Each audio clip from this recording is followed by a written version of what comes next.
Snap Selling, Speed Up Sales and Win More Business with Today's Frazzled Customers, by Jill Konrath. Introduction. Imagine this. You walk into an office for the most important meeting of your young career. The man you're meeting, a Mr.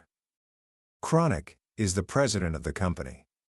He's a short man, with very few social graces. After a quick, firm handshake, he looks you dead in the eye and says, "You've got 5 minutes. Talk." You're stunned. You try to explain, "But sir, I can't possibly understand all your needs in just 5 minutes." He doesn't even blink. He just points to his desk. And there, you see it. A small, wooden sand timer. He turns it over. When the sand runs out, he says, "You're done." Your heart starts to pound. The blood drains from your face. You start babbling, talking about your company, your products, your services, anything you can think of. But all you can focus on are those tiny grains of sand, slipping away, one by one. Faster and faster. When the last grain falls, he stands up, shakes your hand again, and says, "Thanks for coming in today. I need to get back to work." And just like that, you're escorted out. This isn't just a story. It's a true experience from the author of the book we're diving into today, Jill Konrath. And that rude, impatient Mr. Konrath? He isn't some relic from a bygone era. He is the modern customer. Today, we live in a world of Mr. Konraths. Everyone is overwhelmed, overscheduled, and overloaded with information. They don't have 5 minutes for you. They have 5 seconds. And in those 5 seconds, they decide whether to listen or to hit delete. So, what if I told you there's a secret language that these busy people understand? A hidden set of rules that can turn a 5-second glance into a 5-minute meeting, and that meeting into a lifelong partnership. Today, we're going to learn that language. By the time we're done, you'll have a blueprint for not just surviving in this crazy busy world, but for becoming the one person these frazzled customers are actually excited to talk to. This is the wisdom of snap selling. Book summary. Let's start with a letter. It's a candid letter, written from the perspective of your customer. Imagine it arriving on your desk right now. It says, "Dear seller, I have only a few minutes, but I understand you want to sell me something. Truthfully, you have no idea what my life is like.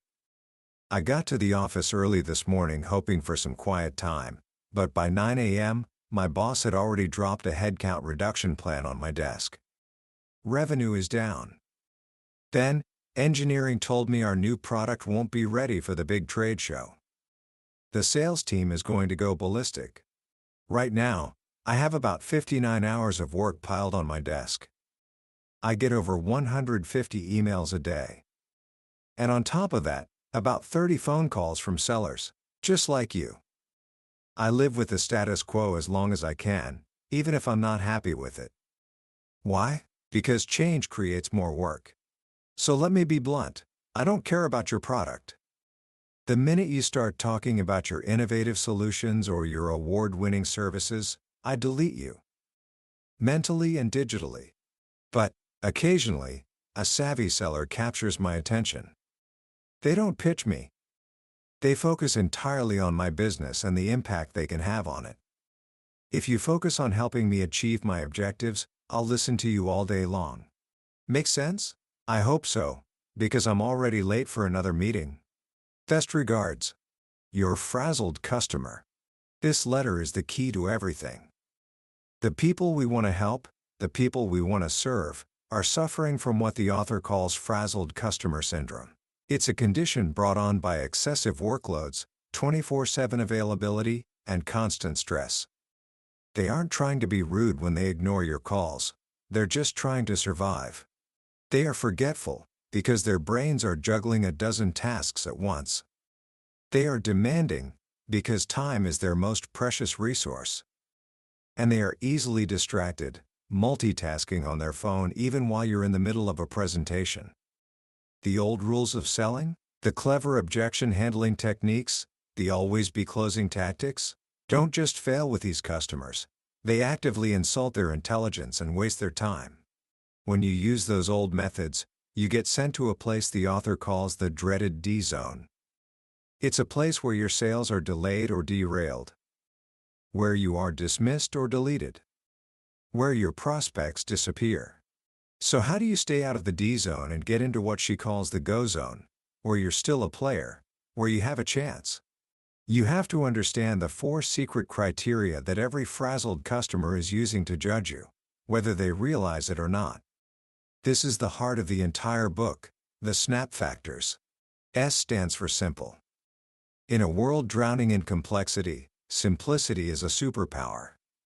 Frazzled customers are constantly weighing how much effort a decision will require. If your message is confusing, if your process is complicated, if your solution seems like a headache to implement, you're out. The question in their mind is, how easy is this? N stands for iNvaluable. Notice the capital N.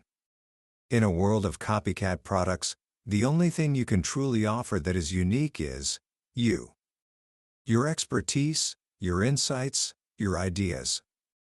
Frazzled customers want to work with smart, savvy people who bring them real value in every single interaction. The question in their mind is this person worth my time? Do they bring something to the table I can't get anywhere else? A stands for aligned. You must be relevant to what your customer is trying to accomplish right now. If you start talking about your product's features before you understand their business's challenges, you are irrelevant. There is no in-between. You are either aligned with their goals, or you are noise. And they are experts at tuning out noise. The question is this aligned with my top priorities? And finally, P stands for priority. In an ever-changing business world, your customers' priorities can shift overnight. A project that was important yesterday can become a nice-to-have today. If you're not helping them with something that is urgent and critical, you will be put on the back burner. And in their world, the back burner is where opportunities go to die. The question is, does this need to be dealt with now? Simple. iNvaluable. Aligned. Priority. SNAP. These 4 factors are the gatekeepers. Every email you send, every voicemail you leave, every meeting you hold is being judged against them. Your job is not to sell a product. Your job is to make your interactions so simple, so valuable, so aligned, and so urgent that the customer wants to move forward with you. Now, this might seem like a lot to keep in your head. But the author gives us a simple framework for applying these factors. She explains that every sale, no matter how big or small, is not one decision, but 3 separate and distinct decisions that a customer makes. If you understand these 3 decisions, you can apply the SNAP factors at just the right time to guide them along the journey. Let's walk through them. The first decision: to allow access. This is the very beginning. Your prospect is oblivious. They have no interest in connecting with you. They're just trying to get through their day. Your goal here is not to make a sale. It's simply to move them from oblivious to curious. You're just trying to earn a conversation. This is where most people fail spectacularly. They send emails and leave voicemails filled with what the author calls self-promoting puffery, technical tripe, and creative crap. Words like innovative, leading edge, robust, synergy, and paradigm shift. To a frazzled customer, these words are red flags. They scream, "I am a salesperson, and I am about to waste your time." They hit delete before you even get to your point. So, what do you do instead? You have to craft a message that cannot be ignored. And it follows a simple, 3-part formula. First, you establish credibility. You do this by referencing a referral, mentioning your pre-call research on their company, or citing a recent trigger event, like a new product launch, a merger, or a bad quarterly report. This immediately shows you've done your homework. You aren't just another random seller, you've invested time in them. This earns you another 5 seconds. Second, you pique their curiosity. This is where you use a powerful, outcome-focused value proposition. A value proposition is not about what your product is, it's about the tangible results a customer gets from using it. It's a clear statement that answers their unspoken question, why should I care? A great value proposition has three parts: a business driver, something they care about, like revenue or market share; a movement, a verb like increase, reduce, or accelerate; and a metric, a specific number. For example, instead of saying, "We sell innovative marketing software," you say, "We help retailers increase their online sales conversion rates by up to 58%. Instead of, "We offer cost-effective document management," you say, "We help distributors reduce their order processing costs by an average of 67.2%. See the difference? One is a pitch. The other is a result. One gets deleted. The other makes them lean in and think, tell me more. Third, you close for the next step. And it's a tiny step. You're not asking for an hour-long meeting. You're simply suggesting a brief, non-threatening conversation. Let's set up a time to talk about this. I'll give you a call tomorrow morning to find a spot on the calendar. This entire message, whether it's an email or a voicemail, should take no more than 30 seconds to deliver. It's simple. It's aligned with their potential business needs. It hints at your value. And if you've tied it to a trigger event, it feels like a priority. Now, what happens when they do respond? What happens when you get them on the phone and they say those magic words, "Tell me more"? This is another critical test. Most salespeople hear "tell me more" and immediately launch into a monologue about their company's history, their full range of services, their unique methodologies. Wrong. When a frazzled customer says, "Tell me more," they are not asking about you. They are asking, "How did you get those results you just mentioned?" Your response should be a short, powerful success story. A mini case study. You expand on the issue. You talk about a similar customer and the problems they faced. You briefly mention how your solution helped them achieve a specific outcome, and then, and this is key, you engage them with a question. Recently, we worked with a large media company that was struggling to get meetings with national advertisers.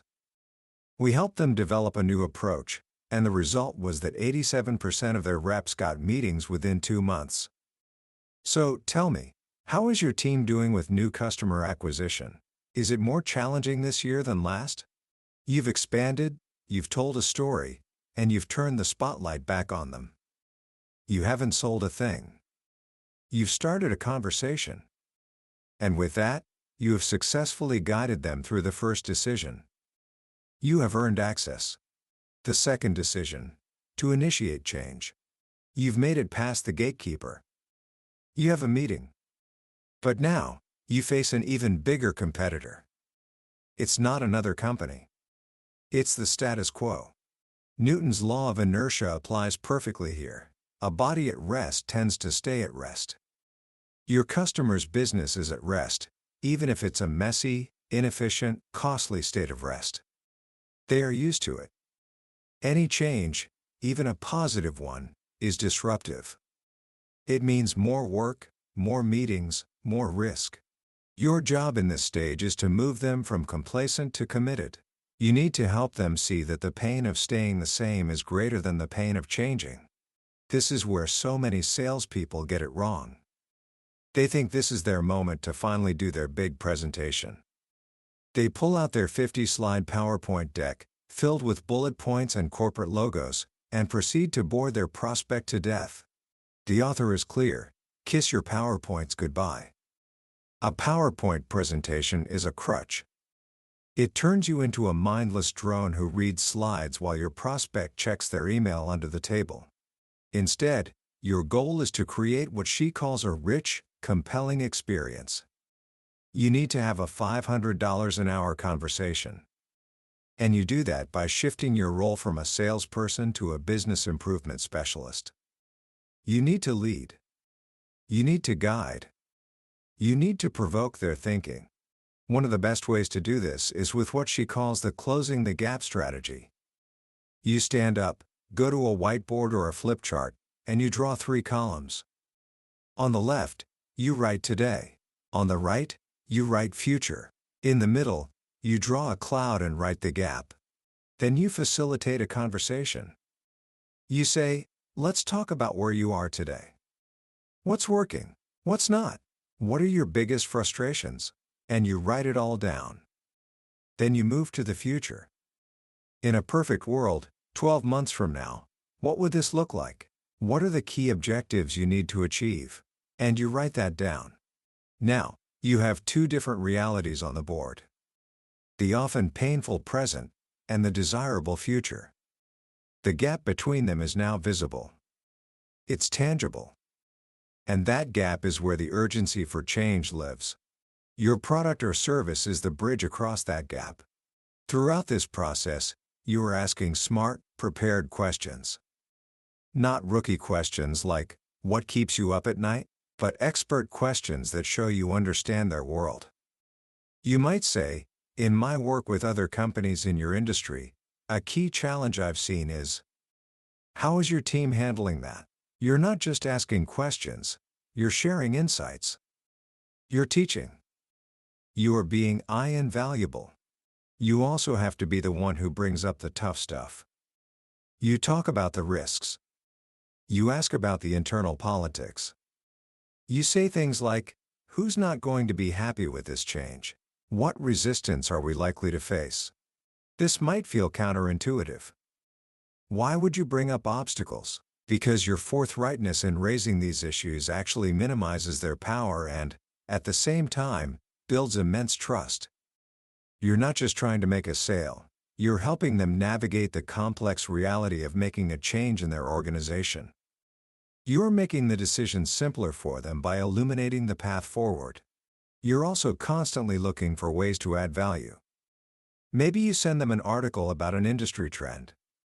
Maybe you introduce them to another professional who can help them with an unrelated problem. You become an everyday value creator. By leading these conversations, by making the problem and the path forward clear, you are helping them build the business case for change themselves.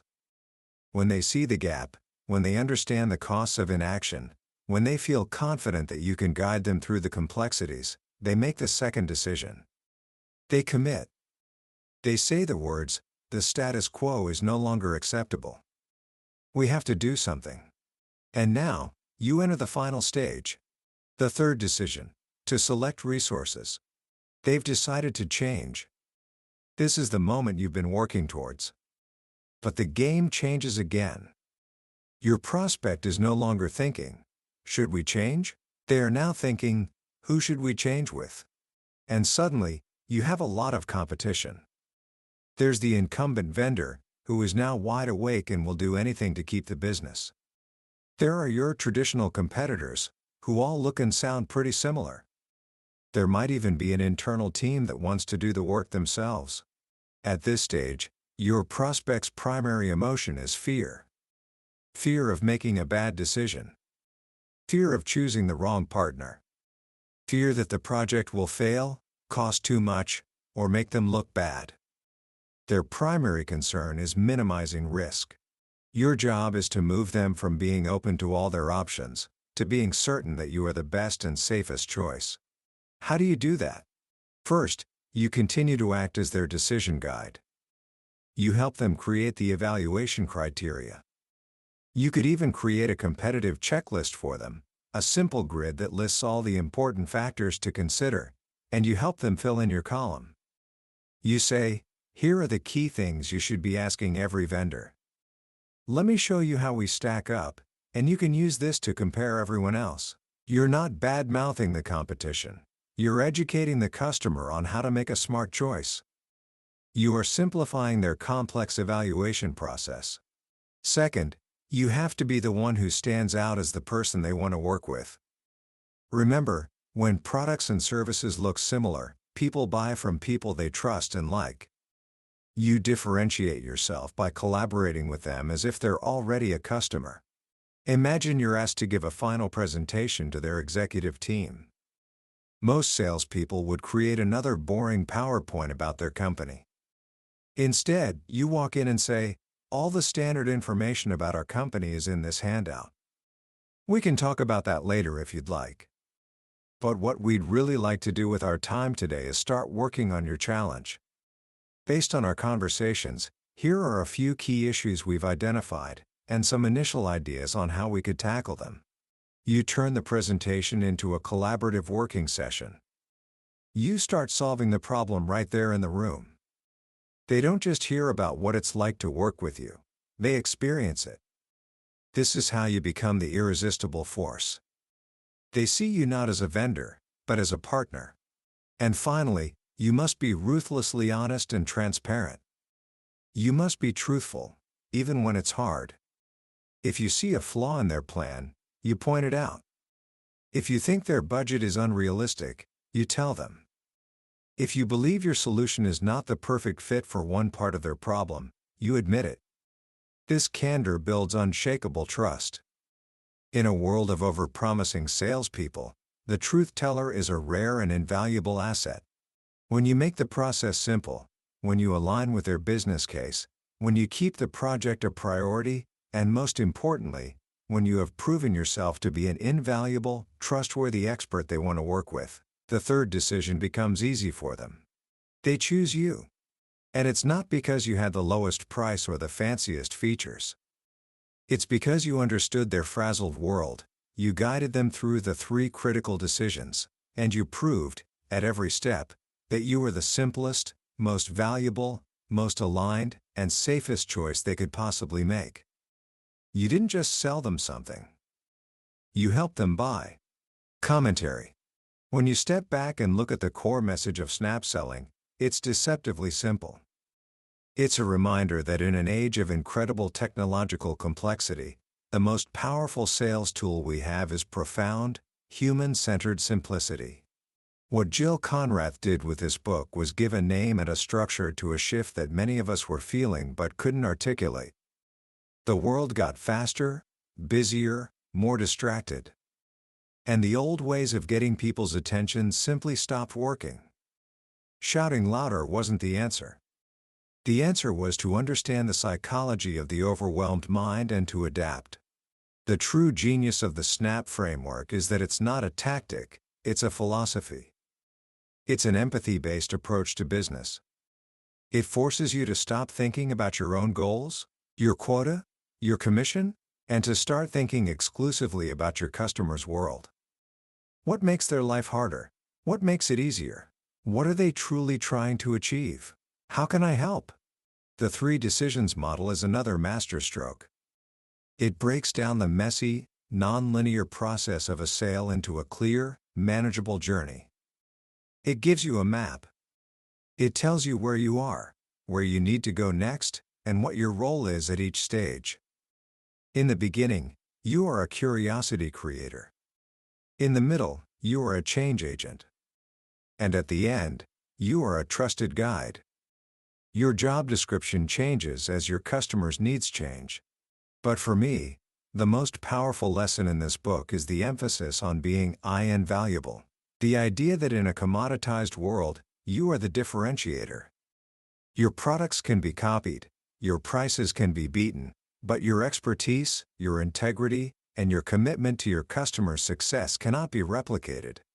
This is an incredibly empowering idea, especially for someone just starting their career. It means your success isn't dependent on having the flashiest product or the biggest marketing budget. It's dependent on your willingness to learn, to become an expert in your customer's world, and to genuinely, generously help them. So, how can you start applying this today?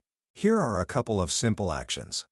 First, the next time you write an important email, do a quick snap check before you hit send. Is the message simple and easy to understand in under 30 seconds? Is it aligned with something you know is a priority for the recipient? Does it offer some form of value or insight, making you seem invaluable? Just this small act of filtering your communication through the SNAP lens can dramatically improve your results. Second, try to identify one trigger event this week. It could be something happening at school, in a club you're in, or even in your family. A new project is announced, a problem arises, a goal changes. Think about how that event shifts priorities. Just practicing the art of spotting these catalysts will train your brain to see opportunities where others only see noise. Snap selling is more than a sales book. It's a guide to effective communication in the 21st century. It teaches us that the way to be heard in a noisy world isn't to be louder, but to be more relevant, more helpful, and more human. That was a deep dive into the core ideas of snap selling by Jill Konrath. We've covered the highlights today, but I'll be honest with you, a summary can only take you so far. The real magic happens when you hold the book in your hands. It's in the quiet moments, when a particular story or a simple phrase connects with you in a way you didn't expect. This conversation is designed to help you decide if this book is worth your time and attention. If anything we've talked about today has sparked your curiosity, I encourage you to grab a copy. Reading it isn't just about learning tactics, it's an experience that can genuinely change the way you approach every interaction, in your career and in your life. The link to the book is in the description below. Also, if you found this summary valuable and it gave you a new way to think, please do me a small favor and hit that like button and subscribe to the channel. That way, you won't miss our next journey into another life-changing book from the billionaire's bookshelf. Let's keep learning and growing together.